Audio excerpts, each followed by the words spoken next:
नमस्कार. आज नागपंचमी. नागपंचमी दिवशी लाह्यांच्या प्रसादासोबत जो कागद येतो तो म्हणजे जीविता पूजनाचा.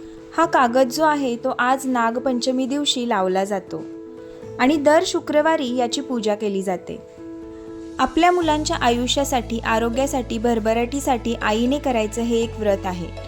श्रावणातल्या प्रत्येक शुक्रवारी हे जीविता पूजन करून आईने आपल्या मुलांच्या दीर्घायुष्यासाठी उपवास करायचा असतो.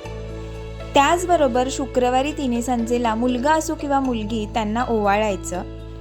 या जीविता पूजनाचा डिटेल व्हिडिओ लवकरच मी माझ्या यूट्यूब चॅनेलवरती अपलोड करणार आहे, तर तिथे जाऊन तुम्ही बघू शकता.